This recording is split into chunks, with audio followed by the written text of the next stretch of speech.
Good evening friends. Glitter star academy YouTube channel में आप सबका स्वागत है। सो फ्रेंड्स, आज का हमारा टॉपिक है वाक्य। वाक्य किसे कहते हैं, वाक्य के भेद, वाक्य के अंग, इसके बारे में आज हम लोग पढ़ने जा रहे हैं।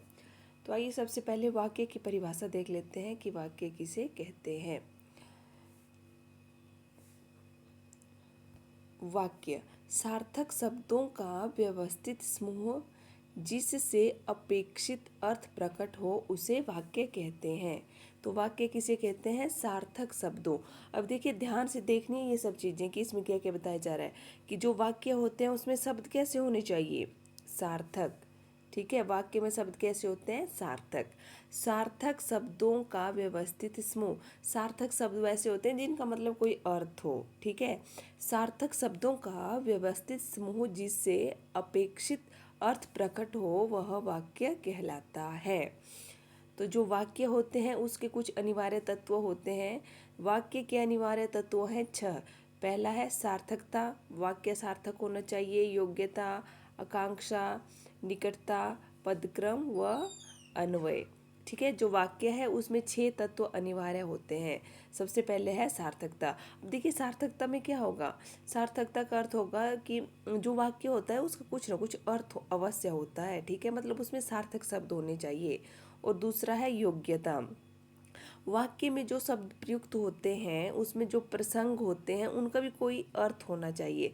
ठीक है, जैसे कि हम बोलते हैं ना, जैसे हम ये नहीं बोल सकते चाय खाई, हमने चाय खाई, ये कोई अर्थ नहीं है। ठीक है, ये सार्थक शब्द नहीं है क्योंकि चाय खाई नहीं जाती, चाय पी जाती है। नेक्स्ट है आकांक्षा। आकांक्षा का अर्थ है इच्छा। ठीक है, अब देखिए, वाक्य ऐसा होना चाहिए जो कंप्लीट हो। ठीक है, जैसे कि देखो यहाँ पर है पत्र लिखता है। पत्र लिखता है मतलब हमें लग रहा है कि क्या क्या आना चाहिए इस वाक्य में? कुछ ना कुछ तो आना चाहिए ना। जैसे किसी का नाम हो गया या कोई पत्र लिखता है तो वाक्य पत्र लिखता है, इसको हम जो है कंप्लीट वाक्य नहीं बोल सकते हैं। इसको हम इस तरह से बोल सकते हैं कि राम पत्र लिखता है, मोहन पत्र लिखता है, वह पत्र लिखता है। ठीक है, तो निकटता, बोलते समय लिखते समय वाक्य के जो शब्द होते हैं उनमें परस्पर निकटता अवश्य होनी चाहिए। अगला है पदक्रम। जो वाक्य होते हैं ना उनके जो पदक्रम होते हैं वो सही होने चाहिए। ऐसा नहीं कि आगे का शब्द पीछे, पीछे का आगे, ऐसे नहीं। जो पदक्रम है वो बिल्कुल क्रम में होना चाहिए। जैसे हम ये नहीं बोल सकते रात होती सुहावनी है रात, सुहावनी है रात होती चांदनी। हम ऐसे नहीं बोल सकते। इसको हमने सीधे हमें जो है वाक्य को सही अर्थ में बोलना है। चांदनी रात सुहावनी होती है, ये सार्थ ये है पदक्रम का मतलब। अन्वय, और जो अन्वय है उसका अर्थ होता है मेल। वाक्य में लिंग, वचन, पुरुष, काल, कारक आदि जो है उनका क्रिया के साथ ठीक ठीक मेल होना चाहिए। जैसे बालक और बालिकाएं है ना, तो बालक के लिए क्या क्रिया लगेगी, बालिकाएं के लिए क्या लगेगा। ठीक है, इसमें लिंग, वचन, ये सारी चीज़ें क्या है, ध्यान रखनी चाहिए। तो चलिए, ये थोड़ा सा मैंने आप लोगों को तत्वों के बारे में बता दिया। वैसे एग्ज़ाम में इतना हो सकता है पूछा जाए, वैसे तो पूछा नहीं जाता पर हो सकता है पूछा जाए, इसलिए चलो थोड़ा सा मैंने बता दिया कि जो वाक्य हैं उनके तत्व क्या क्या हैं। ठीक है, तो हम नेक्स्ट करते हैं इसमें वाक्य के जो अंग हैं उसके बारे में। क्योंकि सबसे ज़रूरी चीज़ है वाक्य में, जब हम वाक्य का टॉपिक करते हैं तो हमें पता होना चाहिए कि वाक्य के जो 2 अंग हैं वो कौन कौन से हैं। तो जो वाक्य है उसके कितने अंग हैं? 2 अंग हैं। एक है उद्देश्य और दूसरा है विधेय। एक है उद्देश्य और दूसरा है विधेय। सॉरी। तो जो उद्देश्य है उसे उद्देश्य के बारे में सबसे पहले हम पढ़ लेते हैं कि उद्देश्य किसे कहते हैं। उद्देश्य मतलब सब्जेक्ट। जिसके बारे में कुछ बताया जाता हो उसे उद्देश्य कहा जाता है। जिसके बारे में कुछ बताया जाता है उसे क्या कहा जाता है? उद्देश्य कहा जाता है। जैसे देखिए, यहाँ पर वाक्य दिया है आगे, अनुराग खेलता है। अनुराग खेलता है, तो वाक्य में किसके बारे में बताया जा रहा है? अनुराग के बारे में बताया जा रहा है। ठीक है, तो वाक्य में अनुराग के बारे में बताया जा रहा है, तो यहाँ पर उद्देश्य क्या हुआ? अनुराग। ठीक है, उद्देश्य क्या हुआ? अनुराग। उद्देश्य होता है जिसके बारे में कुछ बताया जाता है उसे उद्देश्य कहते हैं। अनुराग खेलता है, तो अनुराग के बारे में बताया जा रहा है ना कि अनुराग खेलता है, तो उद्देश्य क्या हो गया, अनुराग। जैसे सचिन दौड़ता है, तो इसमें उद्देश्य क्या होगा, किसके बारे में बताया जा रहा है, उद्देश्य जो है सचिन के बारे में बताया जा रहा है। ठीक है, इन वाक्यों में जो है अनुराग और सचिन के विषय में बताया गया है, इसीलिए ये क्या है, उद्देश्य है। इसके अंतर्गत कर्ता और कर्ता का विस्तार आता है।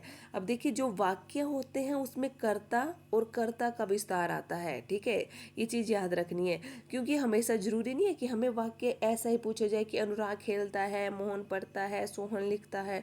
जरूरी नहीं है कि हमेशा ऐसा ही पूछा जाए।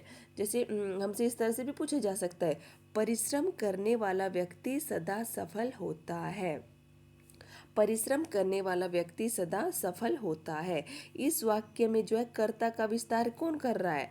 अब देखिए जो कर्ता है, ठीक है, कर्ता क्या है, मतलब व्यक्ति, जो व्यक्ति होता है उन उसका विस्तार कौन सा सेंटेंस कर रहा है, परिश्रम करने वाला। ठीक है, जो परिश्रम करने वाला है वो है इस वाक्य में क्या, उद्देश्य। तो इस तरह के भी वाक्य आते हैं, तो ये चीज़ भी थोड़ी सी ध्यान में रखनी है कि इस तरह से भी पूछा जा सकता है। अच्छा, दूसरा है जो वाक्य है उसका उसका जो दूसरा अंग है वो क्या है, विधेय। वाक्य का दूसरा अंग है विधेय।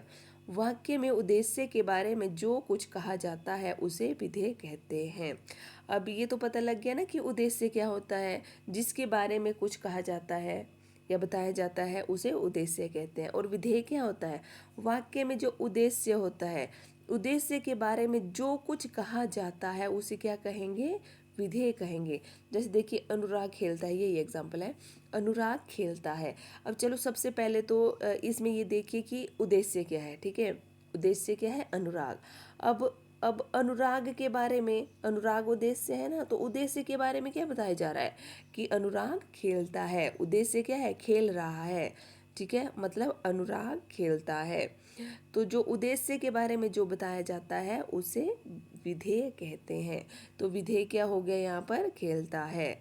ठीक है, दूसरे शब्दों में वाक्य में जो कर्ता के उद्देश्य को अलग करने के बाद वाक्य में जो कुछ भी शेष रह जाता है उसे ही विधेय कहते हैं।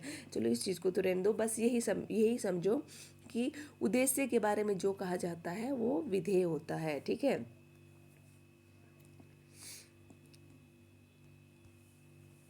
नेक्स्ट आ जाइए, वाक्य के भेद।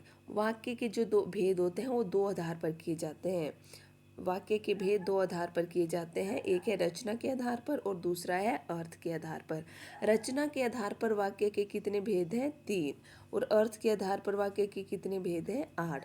और ये चीज़ याद रखनी है, और टेस्टों में पूछा गया है कई बार कि रचना के आधार पर वाक्य के कितने भेद हैं, 3 है, और अर्थ के आधार पर वाक्य के कितने भेद हैं, 8 भेद हैं। तो चलिए सबसे पहले कर लेते हैं रचना के आधार पर वाक्य के भेद कौन कौन से हैं। रचना के आधार पर वाक्य के 3 भेद होते हैं।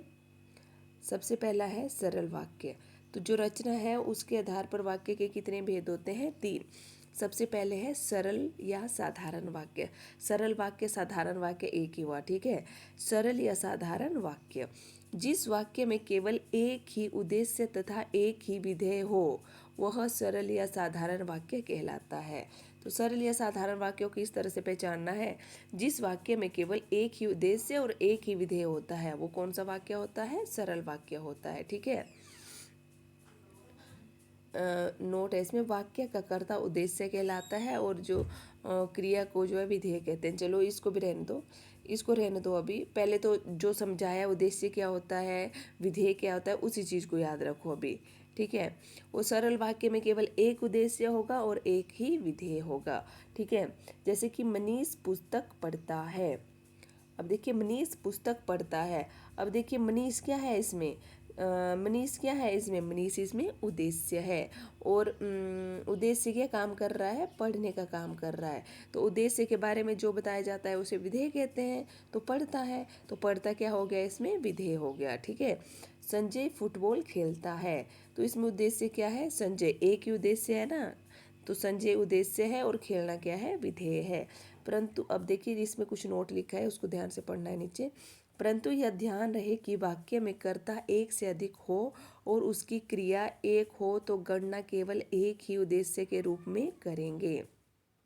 ये चीज़ हमेशा याद रखनी है, ठीक है। अगर वाक्य में कर्ता एक से अधिक हो और उनकी क्रिया केवल एक हो तो गणना उद्देश्य की भी हम एक ही करेंगे। जैसे देखिए, अजीत, अंकित, महेश क्रिकेट खेलते हैं। अजीत, अंकित, महेश। अब आप लोगों ने ये नहीं समझना है कि इसमें तीन उद्देश्य हैं। नो, इसमें तीन उद्देश्य नहीं है। इसमें उद्देश्य एक ही है, क्योंकि इनकी क्रिया क्या है, क्रिकेट खेलना। एक ही क्रिया कर रहे हैं ना तीनों। तो अजीत, अंकित और महेश उद्देश्य, ये तीनों उद्देश्य हैं, ठीक है। ये जो तीनों नाम है ये एक ही उद्देश्य है, ये तीन उद्देश्य नहीं है। तो इस तरह के सेंटेंस भी आएंगे एग्ज़ाम में। तो ये चीज़ याद रखनी है, ठीक है। तो सरल वाक्य हो गया। दूसरा है हमारा संयुक्त वाक्य। हम पढ़ रहे हैं रचना के आधार पर वाक्य के तीन प्रकार। पहला हमने पढ़ लिया सरल वाक्य, दूसरा हो गया संयुक्त वाक्य। जिस वाक्य में दो या दो से अधिक सरल या मिश्रित वाक्यों का मेल संयोजन अवयवों द्वारा इस प्रकार किया जाए कि वे एक दूसरे पर आश्रित नहीं होते हैं, उन्हें संयुक्त वाक्य कहा जाता है। अब देखिए, फिर से पढ़ेंगे डेफिनेशन। जिस वाक्य में दो या दो से अधिक सरल या मिश्रित वाक्यों का मेल संयोजन अवयवों, अब संयोजन अवयव पता है ना क्या होते हैं, और हो गया, परंतु हो गया, तथा वगैरह जो भी हैं, ठीक है। इस प्रकार किया जाए कि वे एक दूसरे पर आश्रित नहीं होते हैं तो वो क्या कहलाते हैं, संयुक्त वाक्य कहलाते हैं। अब देखिए, इसका उदाहरण समझ लो पहले। श्याम घर गया। श्याम घर गया।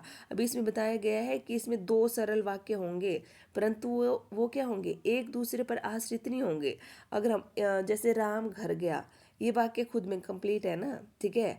पढ़ने बैठ गया, श्याम पढ़ने बैठ गया, जैसे ये कंप्लीट इस तरह होगा, श्याम घर गया और पढ़ने बैठ गया। तो ये सरल वाक्य, सॉरी, ये संयुक्त वाक्य है, ठीक है। हितेश ने परिश्रम नहीं किया इसीलिए वह असफल हो गया। अब देखिए, हितेश ने परिश्रम नहीं किया, वह असफल हो गया। सरल वाक्य है ना, दो अलग अलग, दो सरल वाक्य होते हैं जो एक दूसरे पर आश्रित नहीं होते हैं, वो होते हैं संयुक्त वाक्य, ठीक है। नेक्स्ट आ जाइए। तीसरा, इसमें क्या है, अभी नोट है, देखिए इस नोट को पढ़ लेंगे पहले। संयुक्त वाक्य में जो उपवाक्य रहते हैं उन्हें समानाधिकरण उपवाक्य कहा जाता है। संयुक्त वाक्य में जो उपवाक्य रहते हैं उन्हें समानाधिकरण उपवाक्य कहा जाता है। ये क्वेश्चन में पूछा जा सकता है। बेसिकली जो पुलिस में होते हैं, आर्मी वाले जो टेस्ट होते हैं, उसमें इतना डीप थोड़ा नहीं आता, ठीक है। इतना डीप उसमें नहीं पूछा जाएगा। परंतु जो LT हो गया, TST, PST, जो भी कमीशन की तैयारियां कर रहे हैं ना, उनमें ये चीज़ें पूछी जा सकती है कि संयुक्त वाक्य में जो उपवाक्य होते हैं उन्हें क्या कहा जाएगा। तो ठीक है, तो ये चीज़ें भी थोड़ी थोड़ी जो है याद रखनी है। संयुक्त वाक्य में जो उपवाक्य रहते हैं उन्हें समानाधिकरण उपवाक्य कहा जाता है। वे जिन संयोजकों से जुड़े रहते हैं वे चार प्रकार के होते हैं। पहला है समुच्चय विरोधक संयोजक, और, तथा, एवं। विरुद्धवाचक संयोजक, पर, परंतु, किंतु, लेकिन। विकल्प सूचक संयोजक या अथवा, परिणाम सूचक संयोजक, अतएव, इसलिए, ठीक है। तो नेक्स्ट आ जाइए। नेक्स्ट है हमारा मिश्र वाक्य किसे कहते हैं। मिश्र या मिश्रित वाक्य। मिश्र या मिश्रित वाक्य, जिस वाक्य में एक सरल वाक्य तथा इसके आश्रित एक या अधिक आश्रित उपवाक्य हों वह मिश्र या मिश्रित वाक्य कहलाता है। अब देखिए, जो मिश्र वाक्य होगा ना उसको आप इस तरह से समझो। जो मिश्र वाक्य होगा वो जो है आश्रित होंगे, एक वाक्य जो है दूसरे पर आश्रित होता है, ठीक है। एक, अगर हमने एक वाक्य लिख दिया आगे तो उसका जो दूसरा वाक्य होगा वो उस पर डिपेंड होगा, ठीक है। जैसे कि देखो, मैं देखता हूँ कि तुम पढ़ाई नहीं करते हो। सॉरी, मैं देखता हूँ। अब देखिए, मैं देखता हूँ कि तुम पढ़ाई नहीं करते हो, ठीक है। एक दूसरे पर डिपेंड है ना, ये एक दूसरे पर निर्भर हो रहे हैं ना, ये वाक्य आश्रित हो रहे हैं ना।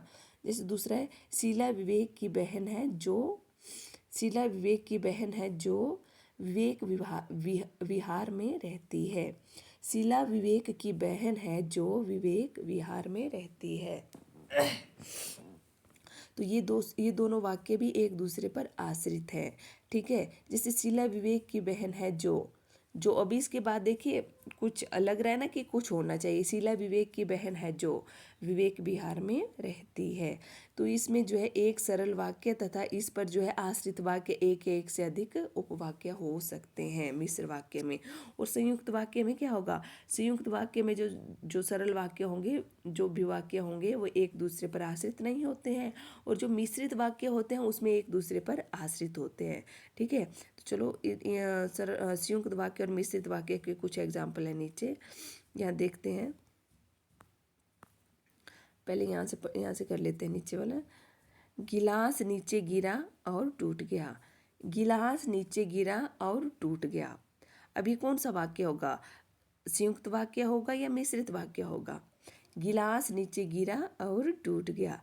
अब देखिए गिलास नीचे गिरा, एक ये हो गया, टूट गया, टूट गया भाई, टूट गया, कंप्लीट है ये। ठीक है, तो ये कौन सा वाक्य होगा, ये होगा संयुक्त वाक्य। वह बाजार गई, हम इसको ऐसे भी बोल सकते हैं सिंपल, वह बाजार गई, जरूरी नहीं है कि इसके आगे हमने कुछ और लिखना है।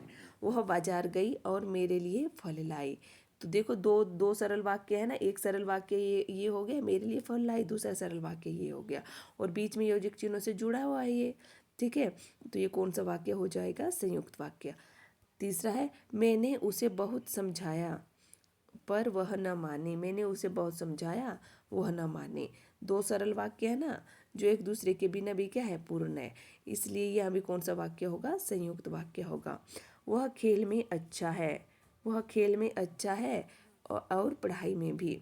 वह खेल में अच्छा है और पढ़ाई में भी, ये भी कौन सा वाक्य होगा, संयुक्त वाक्य ही होगा।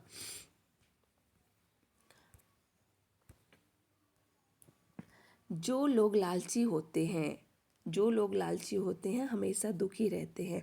अब देखिए जो लोग लालची होते हैं, इसके हमें लग रहा है ना कि इसके आगे कुछ और होना चाहिए। जैसे जो लोग लालची होते हैं, हम अगर एक वाक्य इस तरह पढ़ेंगे तो हमारे मन में आ रहा है ना विचार कि इसके आगे एक और होना चाहिए कुछ। जो लोग लालची होते हैं हमेशा दुखी रहते हैं। तो इसमें देखें जो सरल वाक्य है इसमें जो है, जो आगे कुछ आश्रित वाक्य आ रहा है ना, तो यहाँ पर कौन सा वाक्य हो जाएगा, मिश्र वाक्य हो जाएगा। जब गार्ड ने हरी झंडी दिखाई तब गाड़ी चली। जब गार्ड ने हरी झंडी दिखाई तब गाड़ी चली। अब दोनों एक दूसरे पर आश्रित हो रहे हैं, तो इसलिए कौन सा वाक्य है, ये भी मिश्र वाक्य है या मिश्रित वाक्य है। जब जब धर्म की हानि होती है तब तक ईश्वर अवतार लेता है। जब जब धर्म की हानि होती है तब तब ईश्वर अवतार लेता है। यहाँ भी कौन सा वाक्य होगा, मिश्रित वाक्य होगा। अच्छा, मैंने चाहा था मैं मीरा से मैंने चाहा था कि मैं मीरा से विवाह करूं। मैंने चाहा था कि मैं मीरा से विवाह करूं, तो यहाँ भी कौन सा वाक्य है, मिश्र वाक्य है। जो गरीब हैं उनकी कोई नहीं सुनता। जो गरीब हैं उनकी कोई नहीं सुनता, तो ये भी कौन सा वाक्य है, ये भी मिश्र वाक्य है। ठीक है, तो आज की जो हमारी क्लास में जो वीडियो है वो बस इतना ही। अगर आप लोगों को ये वीडियो अच्छी लगी हो तो मेरे YouTube channel glitter star academy और मेरी वीडियो को प्लीज़ लाइक कीजिए, सब्सक्राइब कीजिए। इसका पार्ट 2 मैं जल्द ही लाने वाली हूँ वाक्य का। Thank you.